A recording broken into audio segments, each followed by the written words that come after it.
Hello everyone, this is Crytek's Tech here. So, 12 Pro Max is in a weird spot right now. This phone was launched in 2020 and was a minor upgrade coming from the 11 Pro Max. But it brought some unique changes that are still going on for the 14 Pro Max as well. So, let's see if this phone is still worth picking up in 2022. And if you have it, should you upgrade to the 14 Pro Max or just stick with it? Let's find this out in this video, shall we?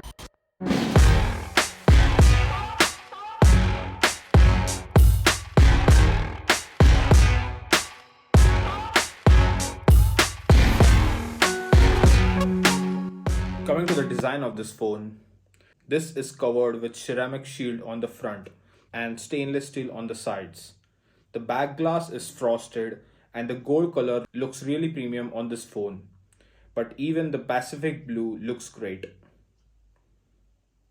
You can even check the camera looks same as that of the newer models. So this is going to rock the same look as the iPhone 14 Pro Max. This has a 6.7-inch screen at the front, which feels massive in the contrast with 6.8 on the Galaxy S21 Ultra, along with the big notch on top. Talking about the display, this has a Super Retina OLED display, which is great to view outside, and due to the massive screen, content watching is great on this phone. And if you don't full screen your content, you won't find the notch annoying. This is certainly better than the 14 Pro Max's pill, which just interrupts the video, which you can see right here. But the only limiting factor is the 60Hz panel, which feels a bit laggy because I was constantly switching this from the 14 and the S21 Ultra. You can feel a bit jitter here and there throughout the UI. But due to the iOS optimization, this actually feels a bit fluid compared to the Android counterpart. And if you have never used a 120Hz phone, you will be right at home. It won't be apparent and you will get used to it. Also, the display has a typical of 800 nits and 1200 nits for HDR videos, and you won't find it any difficult to view the phone outside. You can check the speaker quality comparing with the 14 Pro Max right now.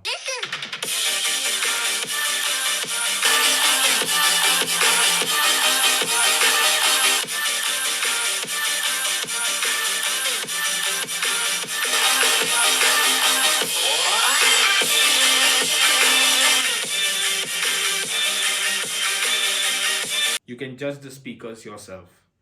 Talking about the battery, this has a 3687 mAh battery inside it, which was a little bit less than the 11 Pro Max. And this is not the strong point for this phone, and you shouldn't pick this up only for the battery life alone. And also because of the degradation to 80% battery health, this actually gives me a decent screen on time of 4 to 5 hours. But it's inconsistent on the iOS 16. As you can see that I have different usage all over this phone. But with the battery health of 80%, it's certainly degraded over these years. I have been using this phone for a week now, and I would usually end the day with 10 to 20% battery life remaining at the end of the day, which puts it at B plus for the battery life. Security on this phone is pretty amazing as well. The Face ID has been really perfected since the iPhone 10, and it's been getting better since then. And also the angles has been perfected for security reasons. iPhone has been best in business for the security. Performance is one of the strong points of this phone, and this comes with an A14 chip with 6 GB of RAM and 256 GB of storage, which is still going on with the iPhone 14. This just flies through the iOS 16 and you won't find any stutters throughout the UI. Even all the games run at the max settings. This is actually true for all the iPhones, which are way ahead of the Android competitors out there. You can see the benchmark scores compared with iOS 14. So this is the best performing phone out there. Checking out the max quality for the COD Mobile and Genshin Impact. You can see the COD runs at max settings at 60 FPS, as this phone doesn't have a 120Hz display. And Genshin Impact also runs at 60 FPS, but it does stutter sometimes and it drops down the brightness. Software has been the strong point for iPhones as well because they usually support for years to come, and that's true for iPhone 12 Pro Max. It will get 6 years of software update, maybe till iOS 20, which is still a long way to go for this phone. 5G was also the new thing that was introduced with this phone. So the network speed on this phone is great compared with the older phones, and 5G won't be the limiting factor for this. Along with 5G, the network reception on this phone is amazing as well, and you won't find any problems with the call quality, which was clear on the other end of the phone.